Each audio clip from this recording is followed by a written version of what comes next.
Será que dá para não passar raiva naquelas conversas políticas que você tem em casa? É possível.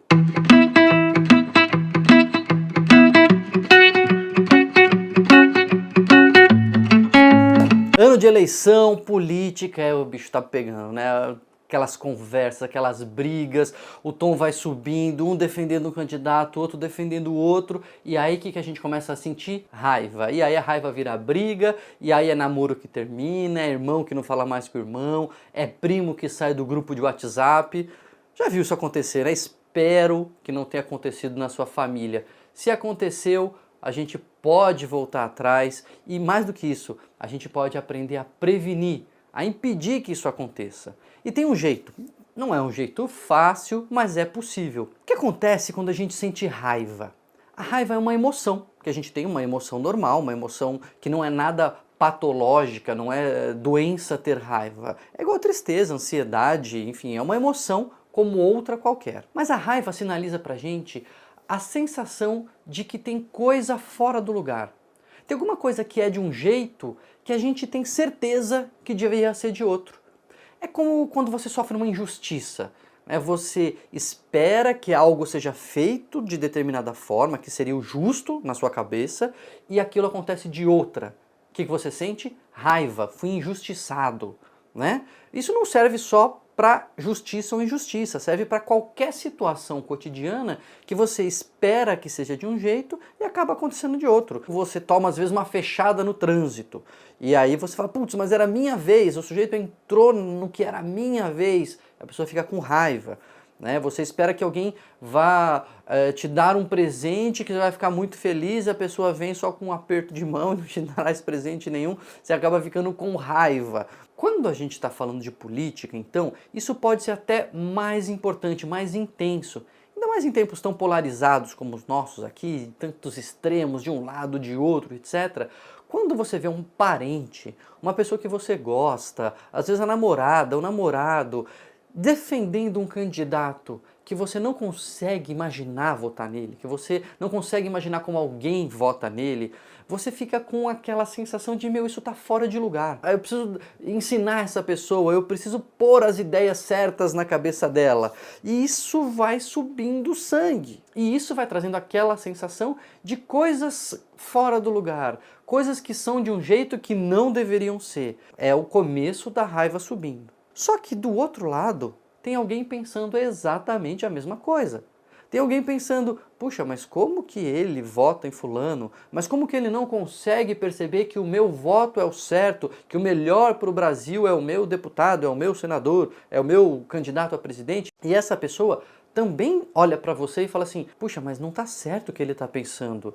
Ele está pensando errado. Eu preciso mudar essas coisas de lugar. E aí na pessoa também vai surgindo o quê? Aquela sensação de raiva. E o problema é que nas conversas, quando a gente vai sendo mobilizado pela raiva, o tom vai subindo. E aí você está conversando, de repente você está falando um pouquinho mais alto, de repente você está dando um pouco mais de ênfase, você está querendo marcar mais o seu ponto e do outro lado vai vindo a mesma coisa, isso forma uma escalada de hostilidade. Daqui a pouco está todo mundo brigando, todo mundo discutindo e as relações se rompem mesmo. Tem um estudo que saiu esse ano feito sobre as eleições do Trump. Olha que interessante que os cientistas fizeram. Eles rastrearam o localizador GPS dos telefones celulares de milhões de pessoas nos Estados Unidos. E no feriado do Thanksgiving, no feriado de Ação de Graças, que as pessoas viajam de vários lugares e vão jantar com as suas famílias, eles rastrearam essa movimentação. E sabe o que eles perceberam? Quando as pessoas se reuniam, mas vinham de distritos de votação diferente, ou seja, vinha alguém de um distrito onde quase todo mundo votou nos republicanos e vinha jantar numa casa onde quase todo mundo ali daquela região votava nos democratas, os jantares eram mais curtos. O localizador de GPS mostrou que as pessoas ficaram menos tempo junto e logo voltaram a se espalhar. Quase 40 minutos a menos de jantar, provavelmente por causa de discussão política. Então isso realmente acontece, foi publicado esse estudo científico esse ano e é muito interessante a comprovação aí científica, empírica, de que isso acontece com milhões de pessoas. Como a gente pode prevenir isso? Uma coisa que parece muito simples, quer dizer, na verdade, uma coisa que é muito simples, mas a gente tem que ter consciência, porque ela não é automática, quer conversar de política? conversa, não tem problema conversar de política, desde que a gente já entre na conversa sabendo que não vai mudar a opinião do outro, que não tem nada fora de lugar ali que precisa ser consertado. Porque é essa sensação de que tem algo que precisa mudar que dá raiva.